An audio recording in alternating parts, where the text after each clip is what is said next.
The Franklin half-dollar series, only 16 years. But do you know how many San Franciscos were made? That's the special question tonight. Well, the answer is 5, and the good news is what? I got them all. Let's go. This one's a fun one, everybody. It is a fun one. So the Franklin itself was issued from 1948 to 1963. And Philadelphia made all 16 years. Denver made 14. There were no 56 and 57, 55 and 56 Denvers. But San Francisco, the last coin struck for circulation was 1954, and they have never gone back to striking more. The last half-dollar from San Francisco was 1954. Now, they make proof coins today, but uncirculated coins intended for circulation, the 54S here is all about it. So you have 1949, San Francisco started a year late, kind of like the New Orleans story in the Morgan Dollar field. There were no 1950S's, and they go 51, 2, 3, and 4. There are only 5 of the S's in the series. So there are 35 coins, and only 5 of them are San Franciscos. But those 5 San Franciscos are special. They are outright special. The first year of issue, right? The 49S. The 49S is the lowest minted coin of 1949. Top 5 for rarity out of the total of 35. So you have the bookend story that's wonderful. Low mintage, and then the end of the era for San Francisco, which is 54. The simplest, because this is a short series to talk about, is our competition. Our competition is at $408. 95, 73, 115, 73, 65. The 52 is the money coin, and then the 49, etc. And that's not always tied to how many coins were made, just to how few are known in the outright marketplace. So our competition's kind of close to us. They're $150 off. Think about that. They're $150 off. These 5 divided by 5 means you're under $50 a coin. None of our competitors are even close. And again, as I referenced, most are significantly higher across the board. But it's all about quality. Blast white, eye appeal. It makes a difference. So the Franklin series is the last large silver coin ever made by the U.S. Mint for circulation. The piece dollar, which is the big dollar, ended in 1935. And then we had 3 silver coins in circulation, the dime, the quarter, and the half dollar.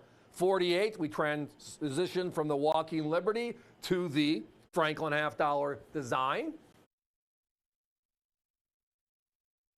And the rest is history, until the unfortunate events of late 1963 and the assassination of President Kennedy, and then the introduction of his commemorative half-dollar, which has been going on for 60 years, by the way. 64, this is the 60th year.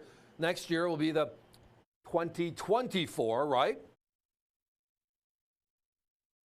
And people still love it because it's been collected for the last 22 years, but not put into circulation.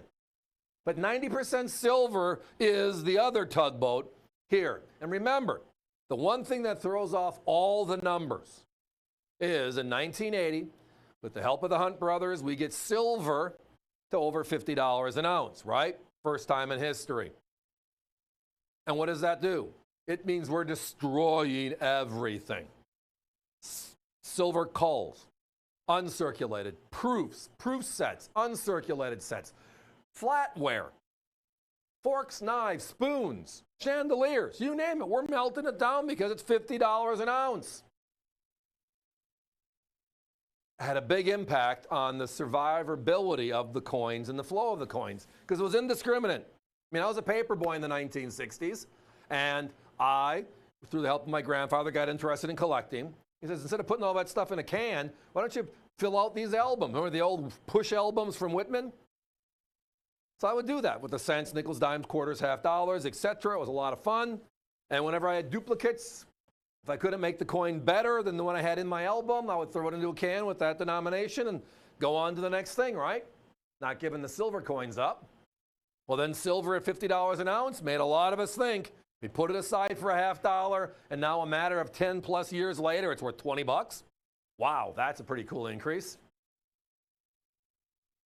Only if we would have held them, right? Only if we would have held them.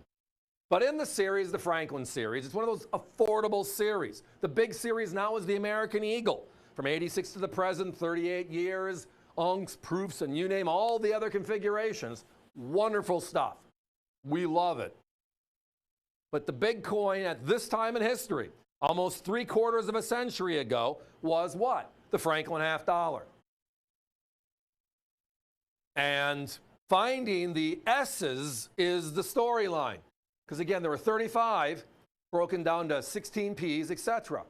Here is, though, something that's another fun little tidbit. Notice the eagle to the right of the bell? That's out of respect for Franklin. Because all of our coins at that time, the Walking Liberty had that big eagle on it. The quarter has an eagle on it. Everything has a rendition of the eagle. Franklin wanted the turkey as our national symbol, right? And he lost the vote, and it became the eagle. So instead of putting a big eagle on the back of his coin, Franklin stood for liberty. Franklin stood for Philadelphia. Why not put the Liberty Bell on the coin and make a small eagle next to it, right? And that's kind of what they did, tying it all together. But the deal is San Francisco. The deal is there's only 5 of them, and it's all of them here tonight inclusive. For our competitions north of 400, we're way over $100 less for the same uncirculated beauties you're seeing. 49, $249.95 divided by 5 means you're under $50 a coin in simple math. Heck, Mike, the competition we're talking about, they have circulated sets. Little dirt, beautiful coins, but their 5-coin San Francisco circulated set is $275, $25 more than our uncirculated set.